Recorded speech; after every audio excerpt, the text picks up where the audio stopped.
Байматов. Артур Валикаев. Катачылыкка жол берди. Атай Жакыпбаев. Атай Жакыпбаев топту үз карамагын алууда. Катачылык. Магомед Узденов. Бекжан Сагынбаев. Кайрадан катачылык. Магомед Узденов алдыны көздөй. Фархат Мусабеков сол канаттан кирип келүүдө. Жарым берүүгө кирүүдө. Тагыра айпайча чарган топ сокку. Жана гол! Бекжан Сагынбаев. Кандай кереметтүү сокку. Кандай идеалдуу түрдө чыгарылган топ Фархат Мусабековдун аткаруусунда. Өзү топту сактады, токтоду, эки жакты байкап туруп. Борбор бөлүктө жүрүп. Команда Нефчи.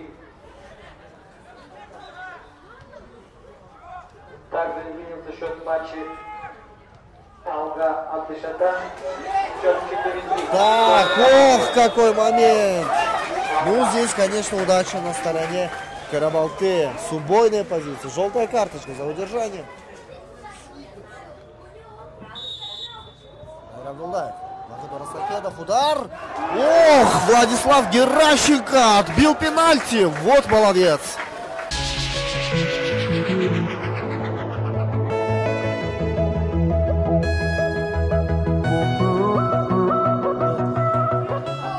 Жана жер аркылуу Кожо Жайел. Топ бар жерде Кожо Жайелди көрүүдөбүз. Мына ал инкун болчу экен, мына Кожо.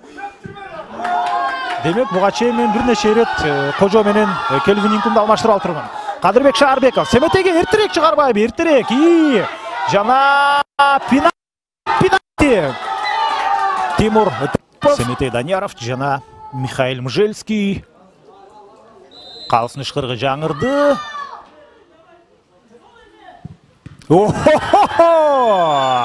Семетей Данияров эмнегедир ал өзү топко өтө ишенимсиз алды эле.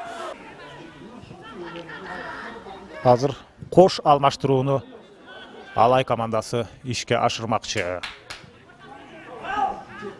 Амбар Сумян Артюковду артта калтырды. Жана топту сактап калды дагы экинчи дем менен. Гол! Ошентип армениялык Амбар Сумян дээрлик нөлдүк бурчтан гол киргизип кеткендей көрүндү. Сол бут Абрели Амбар Сумян Еревандын Арарат клубунан келген легионер. Анын оюнуна мен бүгүн өз көзүм менен күбө болуп атам. Карабалта каршыдагы жакшы беттешти өткөрдү деп чындыгында айтышты.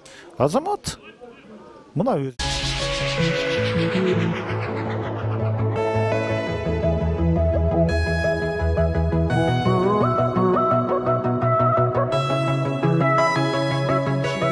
чындыгында оюнду мыкты жүргүзүүгө дарамет жетет экен. Максат Алыгулов топ менен чабуулду курчотуусу толуктурду. Ыктымар Даулет Барратов топту сурайт. Дагы эле Мамамутов гол! Демек эсеп 1-0.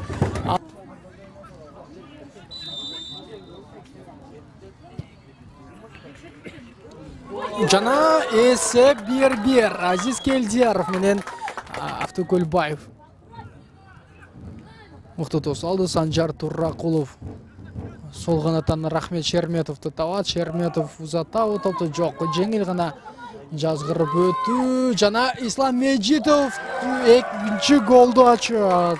Чындыгында Ислам Меджитовдун назарында алат. Мирбек Кудайбердиев жерде калды, эртерээк туура оюнду улантпаса жакшы эмес экенин билебиз. Кайрат Исаков Азиз Келдияровду жеке-жеке чыгарат. Жана сокку бар, эсеп 3-1. Азиз Келдияров мүмкүн элеште 2 гол киргизди, дагы мынтеби дубль жасайт.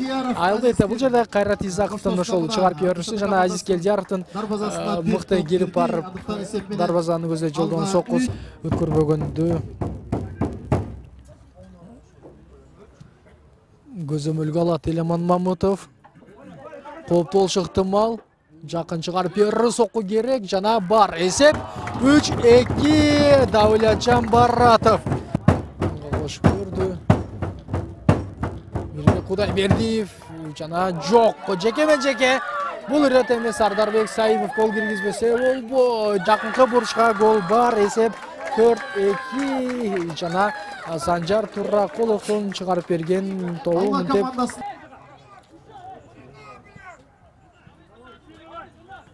бир гана дарбазач эмес, мынтип коргоочулар сыяктуу топту дагы коргоп соңуна чейин чуркап келет. Албетте сокку керек Максат Алыбуловдон бар. Эсеп 3-4-3. Максат Алыбулов канча дагы өзүнүн көксөгөнүнө жете алды. Бул жерде Калысбек Айтмалиевдин дагы ошол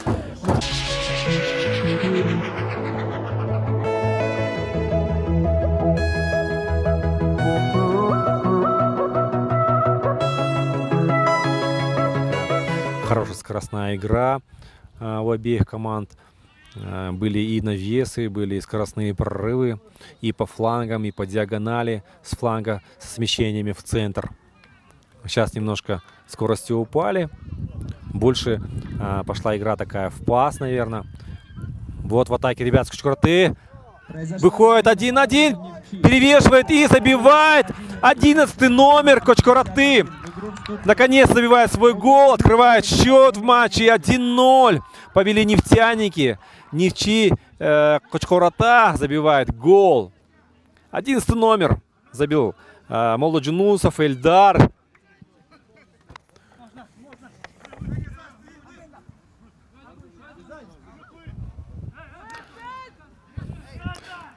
Жан-Луис борется за мяч, проигрывает двум игрокам, удар по воротам, гол! Гол! И вновь 11 номер нефтяников, Молоджунусов Эльдар забивает гол. Второй гол в этой игре.